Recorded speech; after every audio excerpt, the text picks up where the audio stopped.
శ్రీనివాస్ రెడ్డి అండి. పెద్దకాకాని మండలం, గుంటూరు జిల్లా, నంబూరు గ్రామం.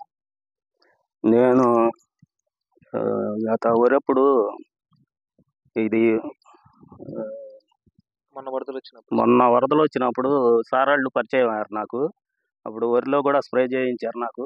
తర్వాత బాగానే మంచి దిగుబడి వచ్చింది 41 బస్తా కాడికి.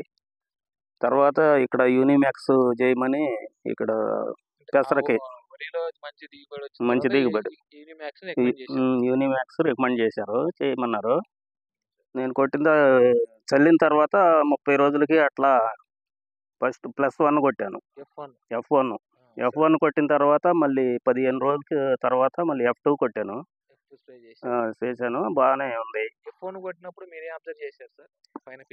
పిచికారీ చేసినప్పుడు అప్పుడు గ్రోత్ అది బాగానే ఉంది, కొద్దిగా గిన్నాకు కూడా తగ్గింది, బాగానే ఉంది. తర్వాత మళ్ళీ నేను వాటర్ పెట్టిన తర్వాత మళ్ళీ F2 స్ప్రే చేశాను.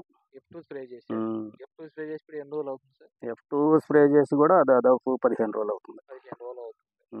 సరే సార్, ఇది ఇప్పుడు ఈ సంవత్సరం మీరు యూనిమాక్స్ వాడారు. అంత ముందుకు మీరు పెసరకు యూనిమాక్స్ లాంటి మందులు వాడలే.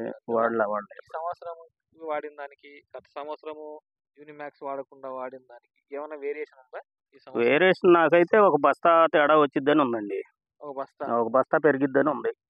పెసలు ఒక బస్తా యావరేజ్ గా పెరిగిద్దని ఆలోచన ఉంది. అదేలేండి. సరే, ఇప్పుడు యూనిమాక్స్ మందును 2 సార్లు వాడారు కదా, దీని గురించి ఏమైనా చెప్పారా? అంటే వాడే విధానంలో కానీ. వాడే విధానం యూనిమాక్స్ అదే 2 ప్యాకెట్లు ఉంటాయి దీంట్లో. ఫస్ట్ F1 వాడాము, తర్వాత F2 వాడాము. ఎకరాకు 10 టైమాన్ని కొట్టారా? అయ్యి ట్రాక్టర్ కదండి స్ప్రే. మేము 400 లీటర్లు 2 ఎకరాలకి. సరే, ఇప్పుడు ఈ యూనిమాక్స్ మందును మిగతా రైతులు వాడొచ్చా? వాడుకోవచ్చండి. ఏదైనా 10-15 రోజుల్లో హార్వెస్ట్కి వచ్చేసిద్ది, అప్పుడు తెలిసిద్ది రిజల్ట్. అవునండి. ఇప్పటి వరకు బాగానే ఉంది. నాకు పక్క చేలలో గిన్నాక ఎక్కువగా వచ్చింది, కానీ మరి దీంట్లో అంత సేటు కనపడతలా. పూతలు కాతలు బాగానే ఉంది. ఈ మందు అయితే రైతులు వాడుకోవచ్చు. వాడుకోవచ్చు. Okay, thank you.